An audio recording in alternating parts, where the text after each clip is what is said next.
Hola, sean todos bienvenidos. En el siguiente video vamos a hablar sobre la descripción de la deformación, que es un tema de la materia de Fundamentos de Mecánica de Medios Continuos. Los integrantes son Erika Fares, Darwin Salto, Cristian Morocho, Edison Maxi y Valeria Zumba.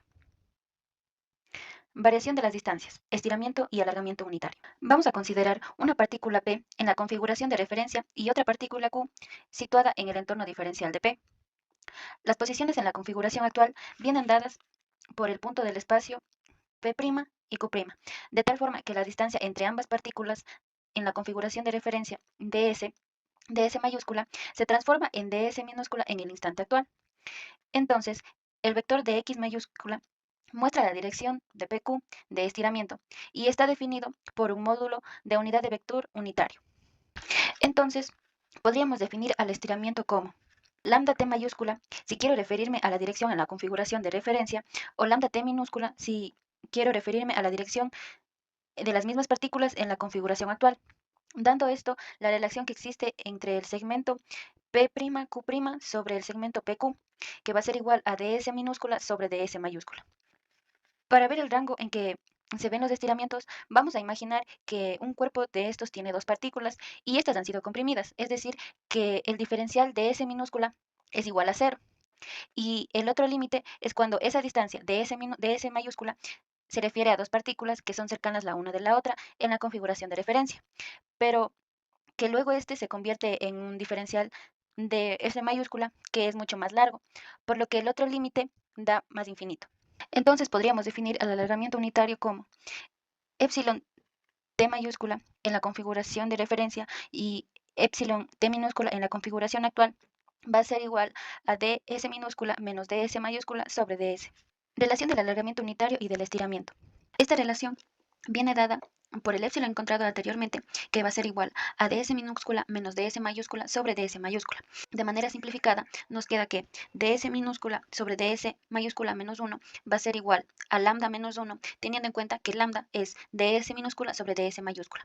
Esto en el rango de menos 1, menor que épsilon, menor que más infinito. Observaciones. Si lambda es igual a 1, entonces épsilon va a ser igual a 0, lo que quiere decir que ds minúscula va a ser igual a ds mayúscula. Si lambda es mayor a 1, entonces epsilon va a ser mayor a 0, lo que quiere decir que ds minúscula va a ser mayor a ds mayúscula. Si lambda es menor que 0, entonces ds minúscula va a ser menor a ds mayúscula. Estiramiento y alargamiento unitario en términos de los tensores de deformación. Partiendo de las expresiones que antes nos ayudaron a definir los tensores material y espacial de deformación, y considerando que los elementos diferenciales de x mayúscula y de x minúscula pueden expresarse a partir de la longitud del segmento diferencial y su vector director para cada configuración, al sustituir dichos valores en las expresiones iniciales, obtenemos su representación en términos de los tensores de deformación, tanto material como espacial, y de sus vectores unitarios respectivos.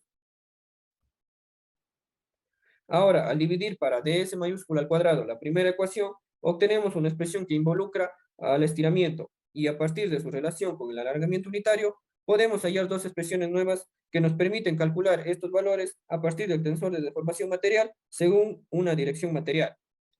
Por otro lado, al dividir la segunda ecuación para ds minúscula al cuadrado, podemos expresar el estiramiento y alargamiento unitario a partir del tensor espacial de deformación según una dirección espacial. Variación de ángulos. Con respecto a la variación de los ángulos, se considera una partícula P y otras partículas Q y R.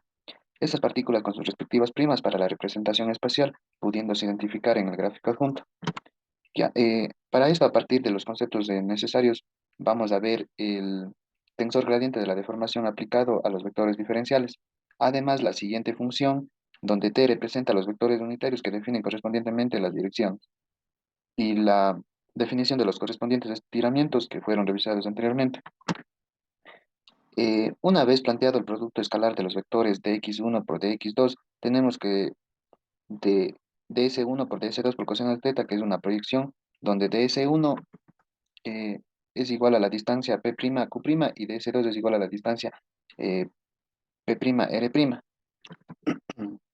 Entonces, mediante álgebra lineal y reemplazando fórmulas, se aprecia una igualdad donde se obtiene el tensor de Green-Lagrange. Además, sustituyendo de x con los estiramientos y aplicando respectivamente a la álgebra, se llega a una función donde ds1 por ds2 por cos de teta es igual a la siguiente función.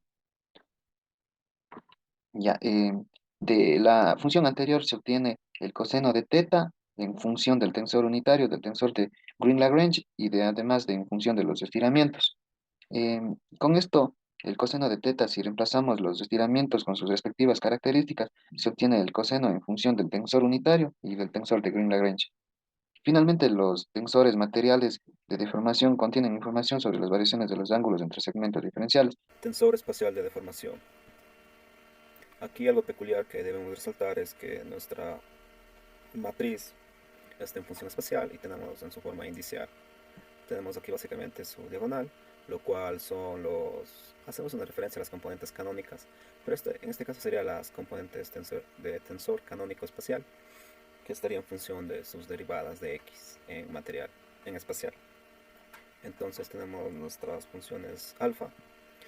Aquí tenemos otra vez nuestro tensor espacial canónico, porque aquí vemos como que tenemos una diagonal si nos cercioramos.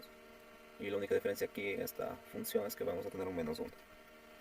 Las deformaciones transversales tenemos que contienen información sobre la variación de los ángulos. Este angulito simplemente usamos una propiedad trigonométrica complementaria, la cual nos hará que se eliminen nuestros pi medios para que esté en función del arco seno. Y esta variación material estará en función, esta variación espacial estará en función del arco seno espacial en función del plano XY. Interpretación física del tensor espacial de deformación. Vemos entonces una interpretación ya gráfica. Aquí lo que se comprende es que tenemos nuestro dx material, que está en función de nuestra raíz de 1 menos 2 e x u x y por dx, que se interpretaría como dx en función material en espacial y sus variaciones respectivas. Interpretación física tensor de formación material. Tenemos un segmento de recta PQ dirigida en la configuración de referencia en dirección T. Tenemos un vector T1 con sus componentes y la longitud de X con sus componentes. Entonces, queremos conocer la longitud P'Q' después de la deformación. Este segmento de recta va a sufrir estiramiento y alargamiento mediante el vector T1, ya que el mismo es paralelo a X1. Mediante esta fórmula y mediante el álgebra tensorial obtenemos el siguiente que es el vector transpuesto T1 multiplicado por el tensor material de deformación E y por el vector T. Realizando los cálculos, obtenemos E11, que es una de las componentes de la diagonal principal del tensor. Entonces, cualquier segmento de recta dirigido paralelo a X2 o a X3 va a darnos los otros componentes, E22 y E33. Estos componentes son denominadas deformaciones longitudinales. Mediante las ecuaciones de estiramiento y sustituyendo en estas ecuaciones las componentes de las diagonales principal del tensor E, obtenemos los respectivos estiramientos y alargamiento, donde si estas deformaciones longitudinales son iguales a 0, no tendríamos alargamiento en ninguna de las direcciones, tanto en X1, en X2 o en X3. Las deformaciones angulares tenemos pares de segmentos orientados paralelos a los ejes coordenados. Está formado por un ángulo pi medios. Queremos conocer la variación de ángulo en una configuración T, obteniendo la siguiente ecuación. Ahora, entonces, nosotros partiendo de pares segmentados orientados según los distintos ejes, llegamos a un incremento de ángulo respecto a su valor inicial. Entonces, lo que podemos decir es que el tensor de deformación E, nosotros tenemos información para calcular la deformación angular en cada plano, es decir, que las componentes fuera de la diagonal son las denominadas deformaciones transversales, donde si estas deformaciones transversales son 0, no produciría variación de ángulo. Ahora, nosotros tenemos una gráfica que nos muestra las componentes expuestas anteriormente. Tenemos los segmentos sin alargamiento, donde vemos también que entre estos segmentos existe un ángulo pi medios. Ahora, si esto se realiza la deformación, vemos que en un tiempo t observamos los respectivos alargamientos paralelos a los ejes coordenados, así como las variaciones de los ángulos respecto, en este caso, a P'. Entonces, el tensor material de deformación sería entonces la unión de los componentes de la deformación lineal y angular respecto a una partícula.